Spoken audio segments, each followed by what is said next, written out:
स्वागत है आपका आज के हमारे इस वीडियो में। दोस्तों, आज हम कक्षा 9 का प्रश्नावली 6.3 पढ़ने वाले हैं। दोस्तों, इससे पहले हमने 6.2 तक के सारे क्वेश्चन कर लिए हैं, जिसका प्लेलिस्ट आपको आसानी से मिल जाएगा। दोस्तों, आप वहां से जाके आप वीडियो को देख सकते हैं। दोस्तों, तो 6.3 का आज जो हमारा पहला क्वेश्चन है, दोस्तों हम अपने पहले क्वेश्चन की तरफ बढ़ते हुए हैं कि भाई निम्न आकृति में त्रिभुज पी क्यू आर की भुजाएं क्यूपी और आर क्यू को क्रमशः बिंदुओं एस और टी तक बढ़ाया गया है। यदि यस पी आर बराबर 135 है और त्रिभुज P Q T equal to 110 है तो पी आर क्यू ज्ञात कीजिए। तो आराम से दोस्तों हम क्या करेंगे, सबसे पहले हम अपने जो है चित्र को बना लेते हैं। तो चित्र कुछ ऐसा दिया हुआ है दोस्तों कि एक सीधी सी रेखा है, फिर ये ऐसे आके यहाँ पे जुड़ा है, फिर आपका इस तरीके से दिया है, इस तरीके से, और यहाँ से ये थोड़ा सा बढ़ा हुआ है। ठीक, तो इस तरीके से दिया हुआ है। अब देखिए दोस्तों, ये आपका एस है, ये आपका पी है, फिर ये आपका आर है, ये आपका क्यू है और ये आपका टी है। इस तरीके से ये वाला कोण हमारा 110 अंश है, ये वाला कोण हमारा 110 अंश है, ये वाला कोण हमारा 135 अंश है। इस तरीके से सवाल दिया है दोस्तों। ठीक, तो देखिए दोस्तों, हमें इसमें कहा है क्या निकालने के लिए, कोण पी आर क्यू निकालने के लिए हमें बोला है। देखिए दोस्तों, एक बात समझने का प्रयास करिए कि यहाँ पर आपका 110 दिया है, 135 यहाँ पे दिया है, और बोला है पी आर क्यू निकालने के लिए, यानी कौन सा कोण निकालने के लिए बोला है दोस्तों। तो हमें ये वाला कोण, देखिए ये वाला कोण हमें निकालने के लिए बोला है। तो हमें ये वाला कोण निकालना है किसी तरीके से। तो देखिए एकदम आराम सा तरीका हम लगा लेते हैं। देखिए सबसे पहले तो हम यहाँ पे लिख लेते हैं कि कोण, देखिए कोण, ये पूरा कोण, देखिए दोस्तों ये पूरा कोण 180 अंश होता है, क्योंकि एक सीधी रेखा 180 अंश होती है। तो हम लिख सकते हैं कि कोण एस पी आर प्लस कोण क्यू पी आर, कोण क्यू पी आर बराबर 180 अंश। ठीक, तो ये जो है हमारा पूरा 180 अंश हो सकता है। तो एस पी आर कितना है दिया हुआ है दोस्तों, 135 अंश दिया है, प्लस कोण क्यू पी आर बराबर 180 अंश। इस तरीके से हम इसको इधर भेज लेते हैं तो क्या हो जाएगा, कोण क्यू पी आर बराबर 180 माइनस 135। ठीक दोस्तों, तो यहाँ पर क्यू पी आर, जब हम क्यू पी आर का वैल्यू निकाल लेते हैं दोस्तों, तो हमारे पास क्या आ जाएगा दोस्तों, देखिए यहाँ से क्यू पी आर का वैल्यू आ जाएगा, देखिए दोस्तों, तो हमारे यहाँ आ जाएगा ये वैल्यू, 10 में से 5 गया तो 5 आएगा, यहाँ 17 में से 4, तो ये हमारा 45 वैल्यू हो जाएगा। तो ये कितना हो जाएगा दोस्तों, ये हमारा 45 हो जाएगा। ठीक दोस्तों, तो इसका वैल्यू हो जाएगा हमारे पास 45। तो हमारे पास क्यू पी आर निकल के आ गया 45 अंश। इसी तरीके से दोस्तों यहाँ पर आप फिर देखिएगे, पुनः हम यही कह सकते हैं, पुनः हमने क्या किया कि कोण टी क्यू, देखिए टी क्यू पी, कोण टी क्यू पी प्लस कोण पी क्यू आर, कोण पी क्यू आर बराबर 180 अंश, क्योंकि देखिए ये भी एक सीधी रेखा है। ठीक, तो आप लिख सकते हैं यहाँ पे टी क्यू पी का वैल्यू कितना है दोस्तों, 110 अंश है, तो हमने लिख दिया कोण पी क्यू आर बराबर 180 अंश। ठीक, तो हमने इसे लिख दिया। तो यहाँ पर हो जाएगा कोण पी क्यू आर बराबर 180 माइनस 110, तो यहाँ से पी क्यू आर बराबर 70 अंश। तो पी क्यू आर बराबर 70 अंश हो गया। तो इसका वैल्यू कितना हो गया दोस्तों, 70 अंश। इसका वैल्यू कितना हो गया, 70 अंश। अब हम लिख सकते हैं, देखिए अब हम लिख सकते हैं कि त्रिभुज पी क्यू आर में, हम लिख सकते हैं त्रिभुज पी क्यू आर में, तो हम यहाँ पे लिख सकते हैं, देखिए हमारा ये कोण P, हम लिख सकते हैं कोण P प्लस ये हमारा ये वाला कोण Q, देख लीजिए ये वाला कोण Q, तो आप अगर चाहें तो पूरा पूरा लिख सकते हैं, या आप चाहें तो ऐसे भी लिख सकते हैं।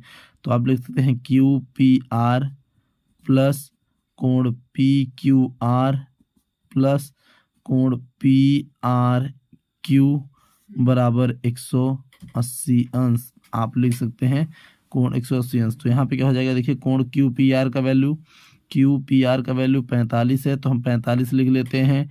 फिर प्लस PQR का 70 है, हमने 70 लिख लिया, प्लस कोण PRQ बराबर 180 अंश। दोनों को जोड़ देंगे दोस्तों तो हो जाएगा 115। कितना दोस्तों, 115। तो हमने निकाल लिया 115 प्लस कोण PRQ बराबर 180 अंश। तो इस तरीके से हम वैल्यू निकाल लेंगे, PRQ बराबर 180 माइनस 115। तो यहाँ पे वैल्यू आ जाएगा कोण PRQ का क्या आ जाएगा दोस्तों, ये हो जाएगा 65 अंश। तो फाइनल आंसर हमने निकाल लिया दोस्तों कि क्या हो जाएगा, PRQ का 65 अंश। तो इस तरीके से सवाल ये पूरा लग जाएगा दोस्तों। अगला क्वेश्चन देखते हैं।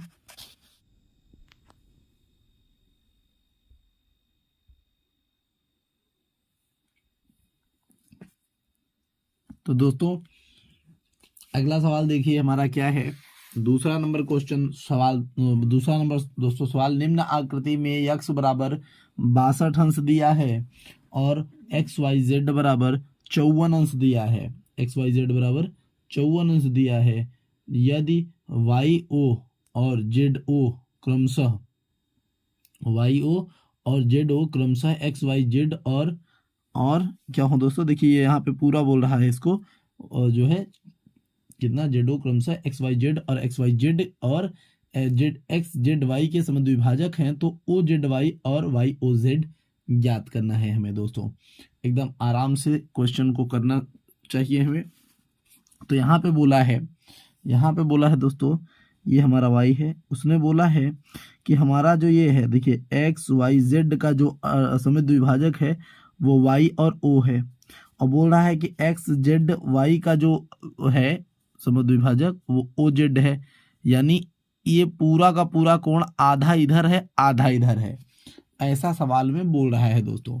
तो सबसे पहले हम क्या करेंगे, सबसे पहले हम अपने त्रिभुज का मान निकाल लेते हैं। तो हम सबसे पहले मोटा मोटा क्या करेंगे, देखिए हम लिखेंगे कोण, देखिए XYZ, हम लिखेंगे कोण XYZ प्लस कोण XYZ हो गया YZX प्लस ZXY, ये हो जाएगा ZXY बराबर 180 अंश। तो इस तरीके से हमने जो है ये निकाल लिया। अब देखिए ये पूरा 54 दिया था, ये पूरा कितना दिया है, 54 दिया है, तो हम यहाँ पे लिख लेते हैं 54 प्लस, फिर हमने जेड का मान हमें पता नहीं है, बिल्कुल नहीं पता है, तो हम यहाँ पे लिख लेते हैं YZX प्लस ZXY का दिया है भैया 62 बराबर 180। उसके बाद हम इनको जोड़ देंगे तो देखिए 2 और 4 हमारा हो जाएगा 6 और 6 5 11, तो 1116 हो जाएगा। फिर यहाँ पे प्लस YZX बराबर 180 हो जाएगा। ठीक दोस्तों, यहाँ पे क्या हो जाएगा, इतना वैल्यू हो जाएगा। अब देखिए अब यहाँ पे आएगा YZX बराबर 180 में से जब 116 को घटाया जाएगा तो ये दोस्तों कितना हो जाएगा, YZX बराबर ये कितना हो जाएगा दोस्तों, यहाँ पे हो जाएगा 4 यहाँ पे, और ये हमारा 17 में से 11 जाएगा तो 6 बचेगा, तो ये हमारा वैल्यू हो जाएगा 64। अब देखिए अब आप हम क्या यहाँ पर देखिए कि जो हमारा ये YZX है, देखिए YZX है, ठीक, तो ये तो समद्विभाजक है, ये आधा आधा काटेगा, तो हम ये लिख सकते हैं, हम इस तरीके से लिख सकते हैं। देखिए हम इन दोनों से निकाल रहे हैं कि देखिए ये जो YZX है वो बराबर है किसके, 2 गुने के किसके, OZY के, किसके OZY के, इस तरीके से। तो ये हमारा कितना वैल्यू है दोस्तों, ये हमारा है 64। ठीक, तो यहाँ पे 2 कोण OZY, तो ये 2 देखिए ये वाला जो कोण है, ये पूरा जो टोटल कोण है इस वाले कोण के और इस वाले कोण के 2 गुना है, इसलिए हमने 2 गुना किया है जिससे ये बराबर हो सके। तो हमने यहाँ से इसको काट दिया। जब हम इसको काट देंगे तो 32 आ जाएगा आंसर दोस्तों OZY का। इसी तरीके से दोस्तों जो XYZ है, देखिए इसी तरीके से इसी तरह जो हमारा कोण XYZ है वो बराबर है किसके, 2 OYZ के, किसके, OYZ के।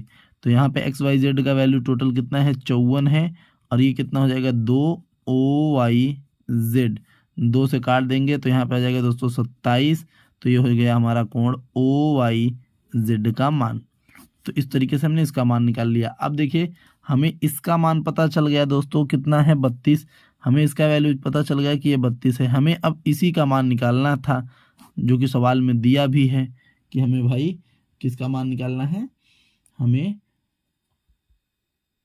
YOZ का भी मान निकालना है। तो YOZ तो हम लिखेंगे, देखिए कोण YOZ प्लस कोण OYZ प्लस कोण OZY बराबर 180 अंश। कितना, 180 अंश।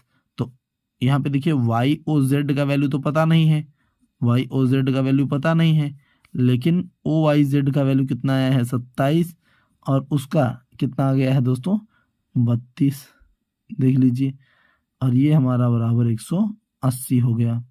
दोनों को जोड़ लेते हैं तो YOZ, अब यहाँ पे देखिए 3 2 5 और ये हमारा 9, ठीक, ये हमारा 9, ये हमारा 180 हो जाता है। तो कोण YOZ बराबर 180 माइनस 59 कर देंगे। तो अब इसमें से जब घटाएंगे तो कोण YOZ बराबर 121 वैल्यू हो जाएगा। तो ये हमारा फाइनल आंसर हो जाएगा कि कोण हमारा इतना आ गया है। ठीक दोस्तों, अगले क्वेश्चन की तरफ चलते हैं। अगला क्वेश्चन क्या बोल रहा है दोस्तों, देखिए अगला क्वेश्चन कहता है कि भाई निम्न आकृति में यदि AB समांतर DE है, कोण BAC बराबर 35 है और CDE बराबर 53 है, तो कोण DCE ज्ञात करना है। क्या ज्ञात करना है, DCE, यानी हमें केवल ये कोण ज्ञात करना है किसी तरीके से, हमें यही कोण ज्ञात करना है बस।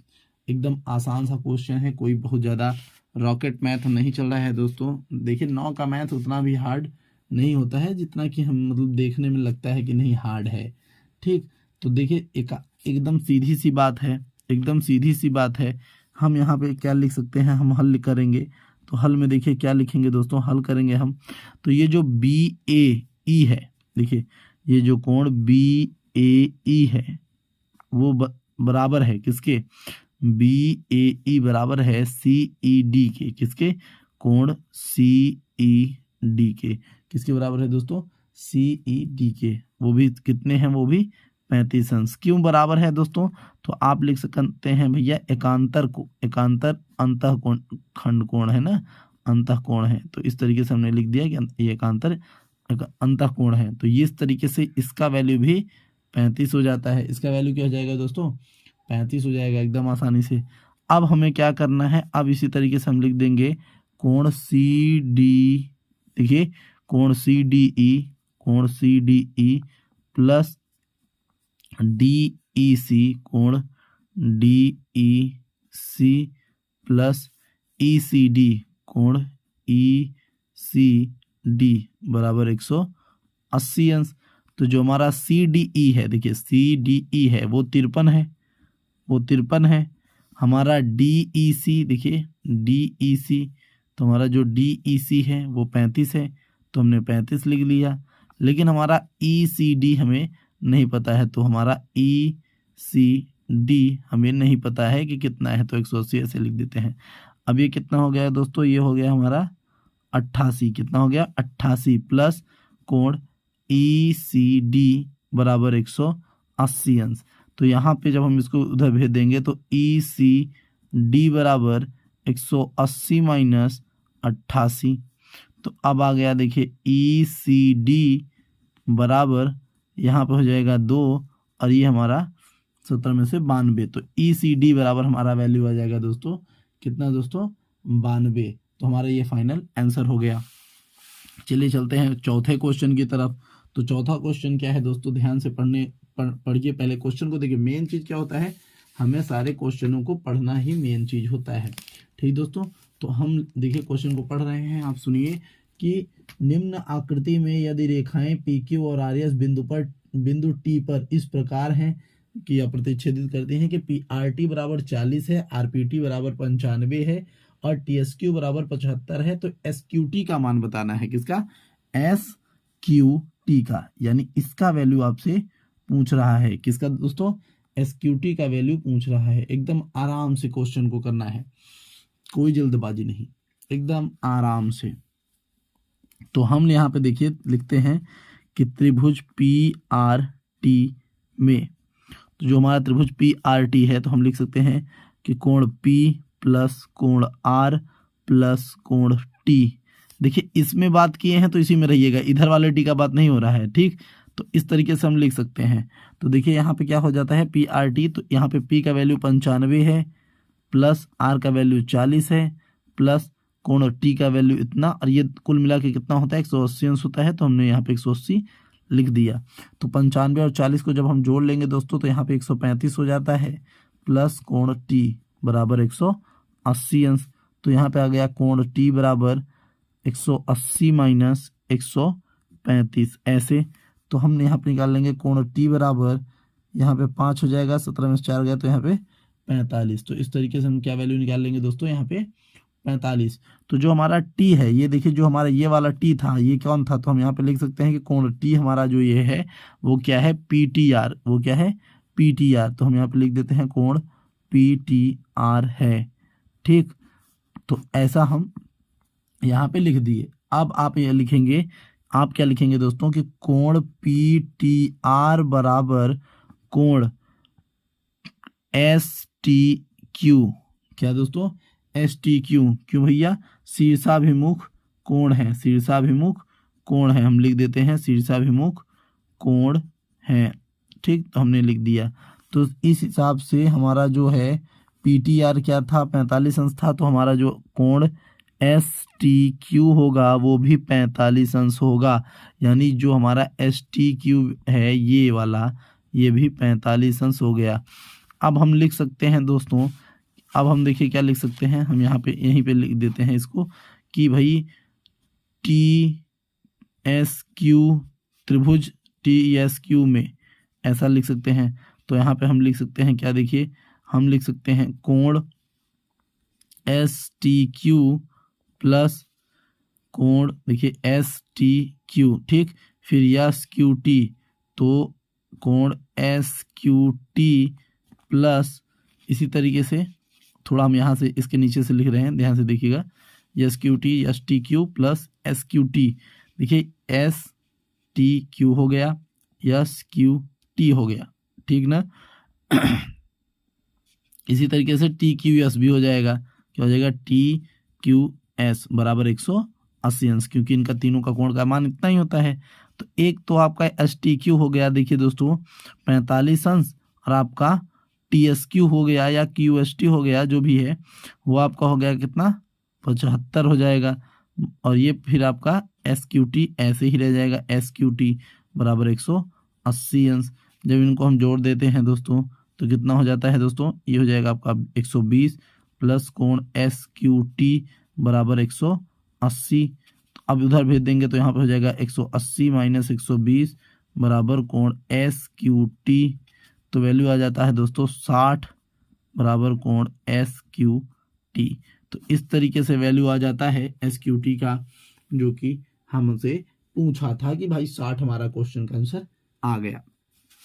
ठीक दोस्तों, अब चलिए 5वां नंबर का क्वेश्चन चलिए देखते हैं।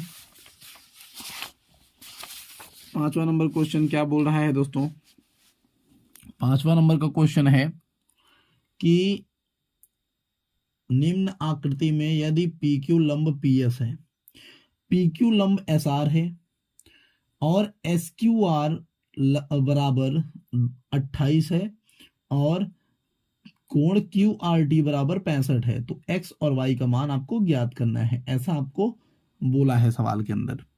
तो यहाँ पे जो मान है मैंने पहले से ही रखे हैं, तो आपको एकदम आसानी होगी, कोई दिक्कत कोई परेशानी नहीं होनी चाहिए, कोई दिक्कत कोई परेशानी नहीं होनी चाहिए दोस्तों।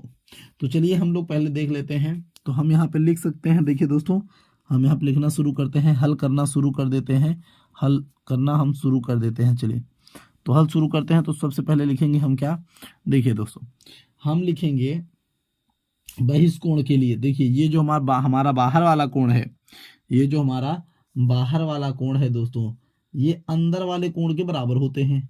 आप ये तो जानते ही हैं कि अंदर वाले कोण के बराबर होते हैं, ठीक। देखिए ये बहिष्कोण जो है इस और इसके जोड़ के बराबर होता है, ऐसा हमने जो है पढ़ रखा है पहले से भी। तो देखिए यहाँ पे हम लिखेंगे कि कोण क्यू आर टी, कोण क्यू आर टी बराबर कोण क्यू एस आर प्लस कोण एस क्यू आर, क्या भैया, एस क्यू आर, ठीक। तो यहाँ पे क्यू आर टी का वैल्यू कितना दिया है, 65 दिया है, बराबर क्यू एस आर का वैल्यू कितना दिया है, देखिए क्यू एस आर का वैल्यू दिया ही नहीं है, तो आप लिखेंगे Q S R plus S Q R का कितना है, एस क्यू आर का भैया 28, हम बोले 28 है, भेज दिए इधर, 65 माइनस 28 कर दिए और कोण क्यू एस आर कर दिए। अब देखिए 15 में से 8 गया तो हमारा 7 बचा, और यहाँ पे 4 में से 2 गया तो 27 बचा। तो कोण क्यू एस आर बराबर कितना वैल्यू आ गया दोस्तों, ये, और ये 27 नहीं है, 37 यहाँ पे आएगा, क्योंकि यहाँ पर हमारा 5 बचेगा और ये 5 में से जब 2 जाएगा तो यहाँ पे 3 आएगा, तो ये हमारा 37 है। तो क्यू एस आर बराबर हमारा क्या आ गया, ये वैल्यू हमारी आ गई 35, ये कितनी आ गई, 35 आ गई। अब सीधी सीधी सी बात, अगर ये 35 आ गई तो ये तो इसका अर्धक है, ये तो इसका अर्धक है भाई। इस वजह से अगर नहीं समझ में आ रहा है तो आप एक तरीके से और कर सकते हैं। देखिए यहाँ पर हम लिख सकते हैं कि क्यू एस आर बराबर होगा, देखिए ये वाला कोण हमारे इस कोण के बराबर होगा, तो हम लिखेंगे कोण x के बराबर है, चूंकि एकांतर खंड का कोण है, क्या हो जाता है, एकांतर खंड का कोण है, एकांतर खंड का कोण है, ठीक दोस्तों। तो इस तरीके से जो है x का वैल्यू क्या हो जाता है दोस्तों, हमारा पी क्यू एस यानी x का वैल्यू कितना हो जाता है, हमारा 37 हो जाता है, यहाँ पे 37 है, माफ करिए, यहाँ पे 37 है, ठीक। तो ये भी हमारा क्या हो जाएगा, 37 हो जाएगा। तो हमने यहाँ पे लिख दिया कि भैया x बराबर भी कितना हो जाएगा, 37। तो x का वैल्यू तो हमने ज्ञात कर लिया, x का बोला तो x का ज्ञात कर लिया। अब बचा है y का, अब बचा है y का। तो देखिए सवाल में बोला है कि ये जो है, देखिए यहाँ पे इसको 90 अंश का बताया है सवाल में कहा है कि पी क्यू लंब है पी एस पर, और यहाँ पर इसको 90 अंश का दिखाया गया है, इसको कि इसको कितना बताया गया है दोस्तों, 90 अंश का बताया गया है। तो अब हम क्या लिख सकते हैं कि त्रिभुज, देखिए अब हम लिख सकते हैं कि त्रिभुज पी क्यू एस में, पी क्यू एस में, तो हम लिख सकते हैं क्यू पी एस प्लस कोण पी एस क्यू प्लस कोण एस क्यू पी बराबर 180 अंश। तो क्यू पी एस, देखिए क्यू पी एस इसका वैल्यू हमने 90 रखा, प्लस फिर देखिए पी एस क्यू, ये इसका हमें पता नहीं है, वाई है वैल्यू, तो वाई रख देते हैं। एस क्यू पी इसका वैल्यू कितना है, 37 है, हमने 37 रख दिया, बराबर 180 अंश, ठीक दोस्तों। अब यहाँ से अगर हम देखें तो ये हमको जोड़ने पर क्या मिलेगा, 127 प्लस वाई बराबर 180, 127 ये ना हमारे पास हो गया। तो देखिए दोस्तों अगर हम यहाँ पे y का वैल्यू अब देखिए घटा लें तो 180 में से, जब 180 में से 127 को हम माइनस करेंगे तो हमारे पास y का जो वैल्यू बचेगा वो 53 बचेगा। कितना बचेगा, 53। तो हमारे पास y बराबर 53 आ गया और x बराबर 37 आ चुका है। तो ये सवाल भी हमने सॉल्व कर लिया दोस्तों। चलते हैं अगले क्वेश्चन की तरफ, अगला क्वेश्चन क्या दिया हुआ है देखते हैं। तो अगला क्वेश्चन है दोस्तों कि निम्न आकृति में पी क्यू आर की भुजा क्यू आर को बिंदु एस तक बढ़ाया गया है। यदि पी क्यू आर और पी आर एस के समद्विभाजक बिंदु टी पर मिलते हैं तो सिद्ध कीजिए कि कोण क्यू टी आर बराबर 1/2 क्यू पी आर होगा। दोस्तों सवाल थोड़ा सा रोचक है, थोड़े से मजेदार कॉन्सेप्ट हैं, बड़े आराम से ध्यान पूर्वक बातों को सुनिएगा इस सवाल के अंदर। ठीक, तो देखिए ज़्यादा कोण होने की वजह से बहुत से इसमें जो है समस्याएं आ सकती हैं, इस वजह से हम इनका नाम दे देंगे। हम इसको 1 कह देंगे, इसको 2 कह देंगे। ठीक दोस्तों, हम इसको 3 कह देंगे और इसको 4 कह देंगे। ठीक, इसी तरीके से ये वाला कोण हमारा 5 हो जाएगा और ये वाला कोण हमारा 6 हो जाएगा। हमने कोणों के नाम दे दिए हैं, जिससे हमें क्या होगा, बार बार टी आर, देखिए यहाँ पे हम अलग ज़्यादा नहीं बोलेंगे, टी आर पी को हम 3 से निरूपित कर सकेंगे, क्यू टी आर को हम 6 से निरूपित कर सकेंगे, हम क्यू पी आर को 5 से निरूपित कर सकेंगे। तो इससे हमें लिखने में थोड़ा सा आसानी होगा। उसके बाद जो हमारा आंसर आएगा उसे हम फिर पलट के रख देंगे, जिससे कि हमारा एकदम साफ साफ शब्दों में काम हो जाएगा। तो देखिए दोस्तों, इससे पूर्व इसने जो है अपने उसमें बोल दिया है कि पी क्यू आर और पी आर एस के समद्विभाजक बिंदु टी है। तो इस तरीके से हम देख लेते हैं कि हमारा जो ये है और ये है, ये दोनों एक दूसरे के बराबर निकल आते हैं। तो हल लगा के हम इस चीज को लिख सकते हैं कि कोण 1 बराबर बता रहा है कोण 2, क्योंकि समद्विभाजक आपको सवाल में बोला है। फिर कोण 3 बराबर कोण 4 है, ऐसा भी सवाल में बोला है। तो हम ये लिख सकते हैं कि ये हमें दिया है, ये हमें दिया है इतना। ठीक, अब देखिए दोस्तों, कोण पी आर एस बराबर कोण पी क्यू आर प्लस कोण क्यू पी आर। ठीक, देखिए यहाँ पे जो हमारा पी आर एस है, जो हमारा ये वैल्यू है, देखिए पी आर एस, ये वाला वैल्यू हमारा बराबर होता है किसके, ये वाला वैल्यू किसके बराबर होगा, इसके और इसके। तो हमने लिखा P Q R plus Q, देखिए क्यू पी आर। ये कैसा होता है भाई, ये हमारा हमने लगाया है कि बहिष्कोण वाले उसे लगाया है कि बहिष्कोण प्रमेय से हम ऐसा कह सकते हैं, बहिष्कोण प्रमेय से। देखिए हम इससे पहले भी इसको लगा चुके हैं, तो हमने वहाँ पे बहिष्कोण प्रमेय नहीं लिखा था, कोई दिक्कत नहीं है। आप लिखिए ना लिखिए, आपका बस मेथड सही होना चाहिए, मेन चीज रीजन ये है हमारा। ठीक, अब देखिए ऐसे तो हम पी आर एस क्या है हमारा, देखिए पी आर एस 3 और 4 है, दोनों दो लोगों से बन के भैया बने हैं, तो 3 और 4 से मिलकर बना है। इसी तरीके से देखिए हमारा जो पी क्यू आर है, वो किससे मिलकर बना है, 1 और 2 से मिलकर बना है। किससे मिलकर बना है, 1 और 2 से। तो 1 + 2, देखिए 1 और 2 से मिलकर बना है क्या भैया, पी क्यू आर।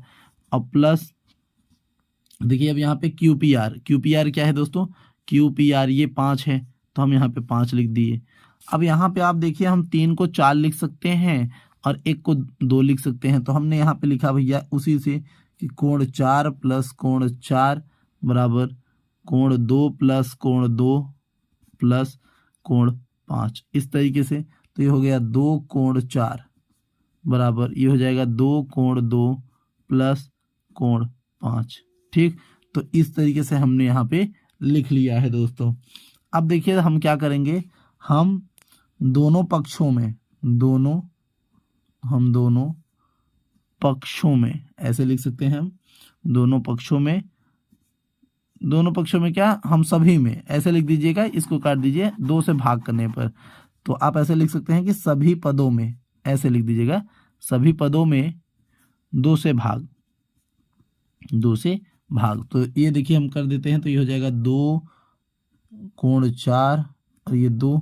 ठीक, यहाँ पे देखिए बराबर 2 कोण 2, फिर यहाँ 2, फिर प्लस कोण यहाँ पे देखिए 5/2, इस तरीके से हो जाएगा। तो हमारा ये 2 से ये 2 कैंसिल हो जाएगा, ये 2 से ये 2 कैंसिल हो जाएगा। अब बचेगा क्या यहाँ पे, देखिए दोस्तों यहाँ पे बचेगा केवल यहाँ पर कोण 4 बराबर कोण 2 + कोण 5, ऐसे बच जाएगा। तो हम समीकरण 1 इसको कह देंगे। अब देखिए दोस्तों सेम इधर हमारा आ चुका है, तो अब हम इधर देख लेते हैं। तो त्रिभुज टी क्यू आर में, त्रिभुज टी क्यू आर में। तो यहाँ पे त्रिभुज टी क्यू आर देख रहे हैं, टी क्यू आर। तो टी क्यू आर में देखिए जो हमारा कोण 4 है, जो हमारा कोण 4 है, देखिए ये कोण 4 है, वो बराबर है, वो बराबर है किसके, इस 2 के और 6 के। किसके दोस्तों, इस 2 के और 6 के। किससे भी बता देते हैं, 2 प्लस कोण 6। किस तरीके से, बहिष्कोण प्रमेय से। कैसे, क्योंकि जो बहिष्कोण होता है वो बराबर इनके अंतः कोण के बराबर होता है, इन दोनों के जोड़ने पर। तो हम लिख सकते हैं बहिष्कोण प्रमेय से। ठीक, तो इससे पहले आप देख लीजिएगा, आपका उदाहरण में प्रमेय है। ठीक दोस्तों, तो इससे हम यहाँ से लिख सकते हैं समीकरण 2। अब देखिए 4 के बराबर ये भी है और 4 के बराबर ये भी है, तो हम लिख सकते हैं समीकरण 1 और 2 से, समीकरण 1 और 2 से।